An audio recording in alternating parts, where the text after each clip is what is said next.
I have noticed that there's a lot of moms out there who are asking themselves the same question, which is, when and how should I be talking to my kids about what's going on in the world? And this is in reference to Minneapolis right now, because I think that's what we're all paying attention to. But just in general, when should I talk to my kids about this? How old should they be? What should I be saying to them? And I've heard this narrative online, and I've heard it in my real life. Yesterday in my mom group chat, all of the moms were saying, hey, have you said anything to your kids? One of my kids is asking, like, what do you tell them? One of the other moms said, I'm not saying anything unless they ask me. I'm not going to bring it up. And I shared my perspective with them, and I was very honest. I said, hey, all, I'm going to be super honest with you. And for context, I was talking to a group of mostly white women. Not all of them are white, but most of them are white. And I have 2 black children. My 2 oldest children are black.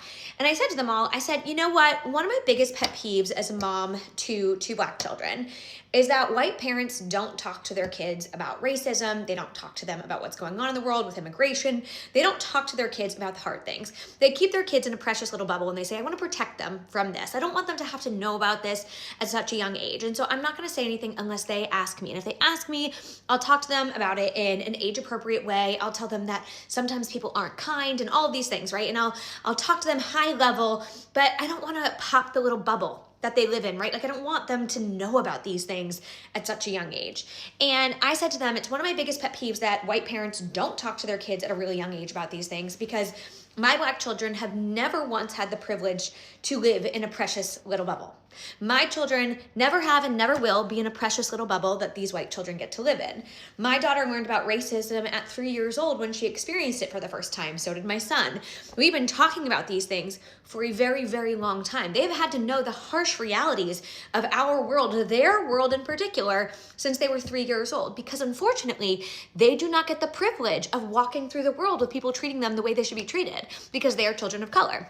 And so I said to my mostly white group of friends, I said, it is your obligation to talk to your children about these hard things, because unfortunately, my kids don't get to live in that little bubble. And so you need to talk to your kids. Yes, of course, in an age-appropriate way, in a way that makes sense for little brains, but you need to talk to them about it, because unfortunately, children around them are experiencing this all of the time. And those children don't get to ignore it or pretend that it doesn't exist. They don't get to go about their life not knowing about all of these things. And so it's our obligation to say something.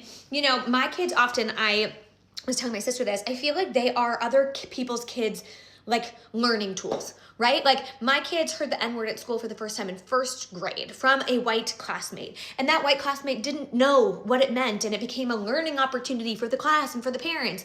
And I was furious, because my kids know what that word means. Of course they do. But these kids didn't, and these parents had to explain it, right? And try and teach their children at the expense of my kids, And so it is your obligation and your job to teach your kids about the hard things now, to talk to them about the hard things now. And I know it sucks to pop their little bubble, but you have to. You have to talk to them about these things, because children like mine and children like Liam Ramos don't get the privilege of living in a world where it doesn't exist, okay? And so I'm not saying you have to tell them all about the harsh realities of the world, but you have to say something. You have to teach them about these things, because it is incredibly unfair that white people and white children get to walk around the world living in those protective little bubbles, while brown children all across our country do not get that same privilege.